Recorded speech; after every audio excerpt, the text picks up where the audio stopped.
हाय दोस्तों, money bells research analyst के YouTube channel में आपका स्वागत है। आज हम शॉर्ट सेलिंग के बारे में समझेंगे। यह क्या है, कैसे काम करता है और इसके फायदे और रिस्क क्या है। ट्रेडिशनल ट्रेडिंग का मतलब है कम भाव में खरीदना और ज्यादा भाव में बेचकर मुनाफा कमाना। लेकिन सवाल यह है कि जब मार्केट मंदी में हो और सब कुछ गिर रहा हो, तब आप कैसे कमा सकते हैं। यहीं पर आता है शॉर्ट सेलिंग, जो आपको गिरते हुए मार्केट में भी कमाने का मौका देता है। शॉर्ट सेलिंग का मतलब है पहले बेचना और बाद में खरीदना। शॉर्ट सेलिंग में तीन चीजें जुड़ी होती हैं, आपका ब्रोकर और आपका कैपिटल।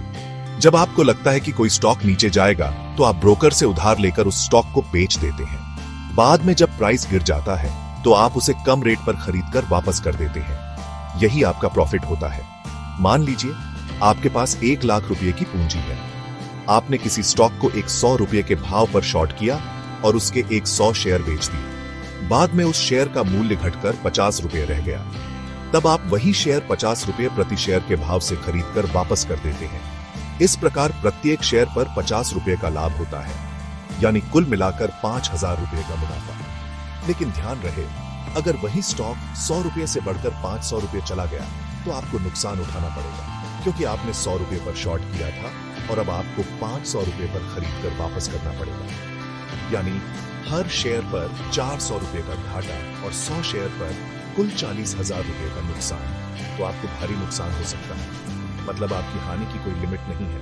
इसलिए शॉर्ट सेलिंग हमेशा रिस्की मानी जाती है। जहां नॉर्मल ट्रेडिंग में आपका लॉस लिमिटेड रहता है, वहीं शॉर्ट सेलिंग में आपका लॉस अनलिमिटेड हो सकता है। इसलिए शॉर्ट सेलिंग करते वक्त स्टॉप लॉस लगाना जरूरी है। दोस्तों, मार्केट चाहे तेजी में हो या मंदी में, अगर आपके पास सही जजमेंट, मनी मैनेजमेंट और डिसिप्लिन है, तो आप हर हाल में कमा सकते हैं। याद रखिए, शॉर्ट सेलिंग एक पावरफुल टूल है, लेकिन रिस्क मैनेजमेंट के साथ ही करें। अगर आपको यह वीडियो पसंद आया हो, तो इसे लाइक, कमेंट और सब्सक्राइब करना मत भूलिए। आपके कमेंट्स ही मेरा असली एनर्जी टॉनिक है। Thanks a lot. मिलते हैं अगले वीडियो में। शेयर बाजार में निवेश और ट्रेडिंग बाजार जोखिमों के अधीन है। यहाँ दी गई जानकारी केवल शैक्षणिक और जागरूकता के उद्देश्य से है। ये किसी भी प्रकार की खरीदने या बेचने की सिफारिश, रिकमेंडेशन नहीं है। निवेश से पहले अपने वित्तीय सलाहकार, फाइनेंशियल एडवाइजर से परामर्श अवश्य करें।